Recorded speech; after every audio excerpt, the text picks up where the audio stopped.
C, I want you to think of properties that these objects have that are the same and properties that these objects have that are different. Teacher can pause the video here and we'll come back. One thing that you couldn't do through the video is that you couldn't really tell that this ball right here is made out of a clay material. And so this ball can actually be squished out of ball shape as opposed to the glass marble that can't change its shape. So this solid actually can change shapes. And I know one of the things that we talk about when we're talking about solids is that solids retain their shape. But here's the thing, guys. The ball of clay did not change its shape on its own. The ball of clay didn't change its shape until I applied a pressure or a force and made the ball of clay change. So if I hadn't pushed on it, the ball of clay would have stayed a ball until there was a different force that acted upon it. Of liquids.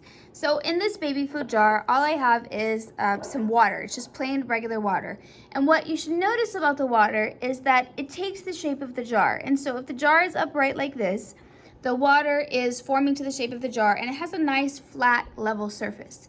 If I change the jar and flip it on its side, the water still has a nice flat level surface. It takes the shape of the jar, this side of the jar, okay? It doesn't expand, it doesn't fill the jar, but it does take the shape of whatever container it's in. If it didn't have a container, of course, then it wouldn't have a shape. It would spread out as far as it could on the surface that you put it on. So knowing that about the liquids, I want you to think about if all liquids have the same properties.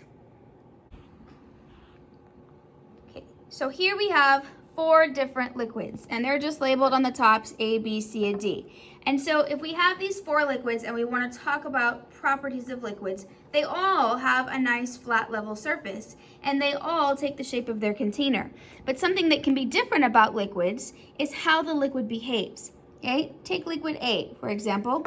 If I bring liquid A up into the camera's view, okay, liquid A, if we watch it move in its jar, it's always going to try to go back to that flat level surface. If I take B and I tip it, look at the difference in how liquid B behaves versus what you saw with liquid A. It's still taking the shape of the container and it's still going to go to have that flat level surface. It's just taking a lot longer. That has to do with the thickness of the liquid. Okay, it's a property known as viscosity. So this liquid is a lot thicker in the container B. It's a lot thicker than container A. So now let's look at container C. Okay, here's container C. Container C seems to be a very thin liquid. And then container D, well, it's not moving as slow as container B was, but it is moving slower than containers A and C. So had you been actually here doing this lab, we would have had you put these in order from the fastest moving to the slowest moving. So based on what you saw, what order would you put these in from fastest to slowest? So fastest would have been C, then A, then D, then B. If you're wanting to know what the liquids were, in container C, there was oil. In container A, it was water. In container D, it was dish soap. And container B was a type of a syrup. In one beaker, I have just some sand, regular plain sand. And in the other beaker, I have water that I just got from the sink in the lab. And right away, I can already notice one thing that's going to be different between the two. You can see that the water has a nice even level surface, whereas the sand has an uneven surface. Okay, so that's one thing automatically that I can notice that would be different between them. So if I take these two, if I take the water and I take the sand, and I'm gonna get an equal amount of both. So that's why I have these graduated cylinders, so that I can pour in an equal amount of both so that we can tell that we're doing a fair experiment. So I'm gonna pour in 20 milliliters of sand. Okay, I'm gonna read it at eye level just to be sure that it is at 20 milliliters.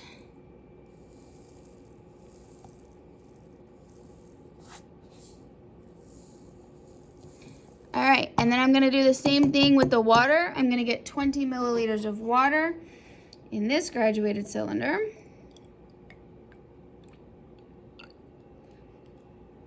So I am using 20 milliliters of water and 20 milliliters of sand. Okay, both of them were able to be poured. But when we think of solids, we don't normally think of solids as being able to be poured. That's because, actually I want you to think right now, I want you to think on your own. Why can I pour sand even though it's actually a solid?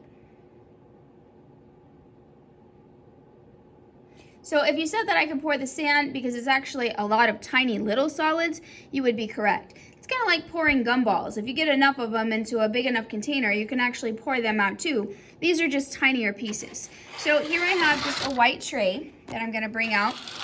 And I wanna look at the difference to see what happens if I am pouring the water and if I'm pouring the sand. So if I pour the sand, I had 20 milliliters of sand. If I pour the 20 milliliters of sand and I want to pour it into a row, I can pour the 20 milliliters of sand into a row and it stays in the shape that I poured. Okay, I could have done a little bit better of a job pouring a row, but that's okay. If I switch trays to not make a mess and pour 20 milliliters of water, what do you think is going to happen?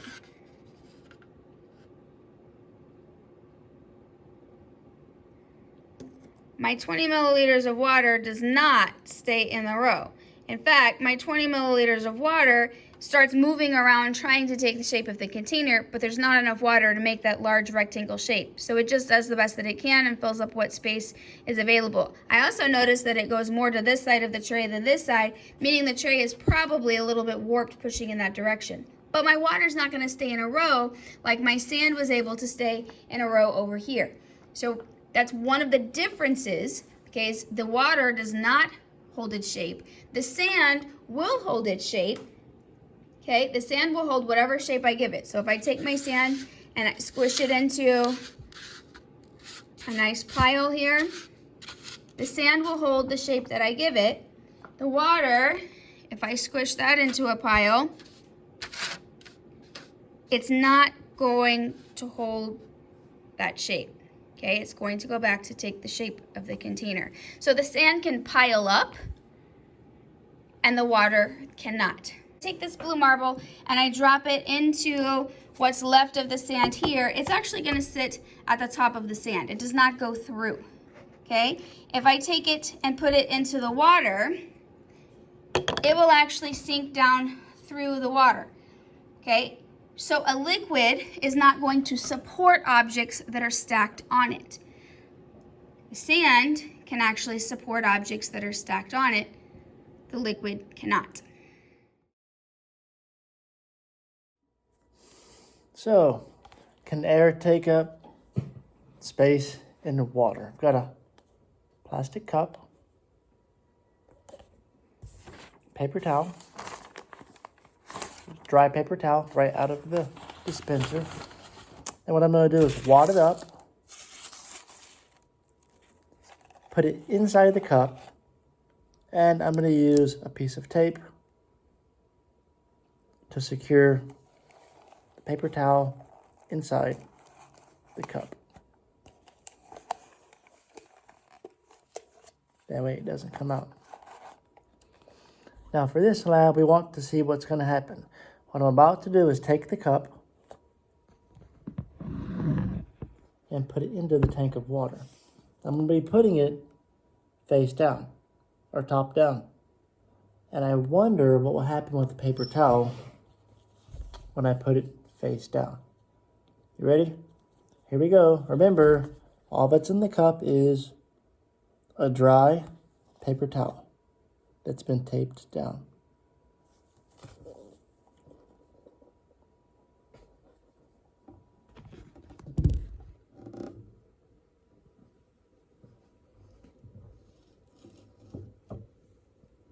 The cup's submerged completely. I'm going to bring it straight up.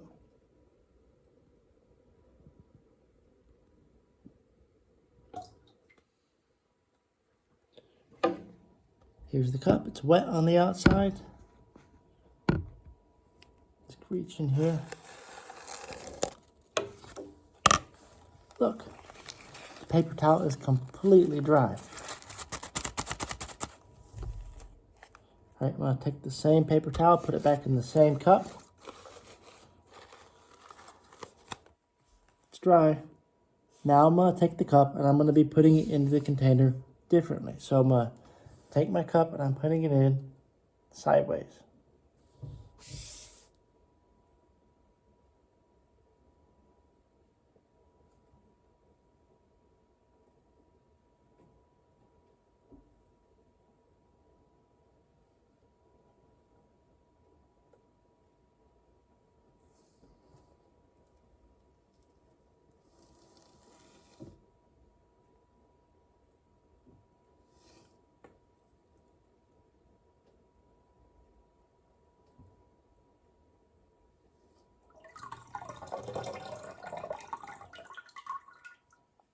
Okay, it's a little bit different here.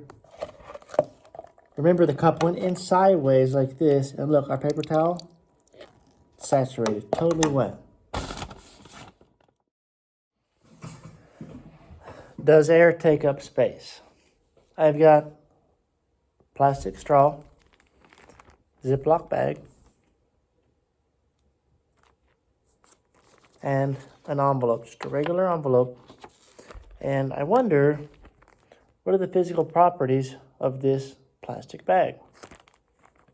And do you think I can fit it inside this envelope? So I folded it in half.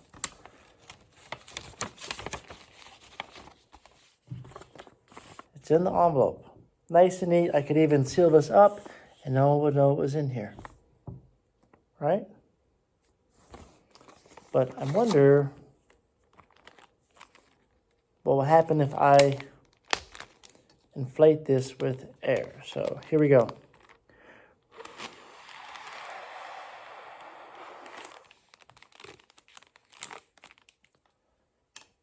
Okay. What's changed? What physical properties of this bag have changed? Now the question is, can this bag fit inside the envelope?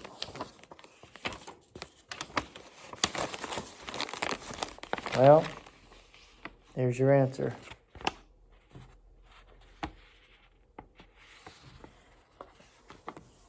As much as I tried, there's no way I can close this envelope again. I wonder why. Bag doesn't squish flat. But if I open the seal here, I'm able to push it all the way flat again. Where did the air go? Does air have mass? So what I've done is suspended a ruler from the ceiling with 2 strings. What do you notice about the ruler? Does it look pretty level? Okay. What I've done is also suspend 2 Ziploc bags that are empty from the ruler. It's still level. What does that tell us about the mass of the bags?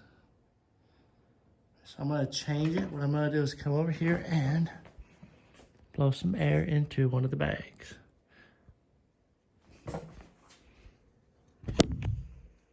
Bag that's full of air and the other that is still sealed.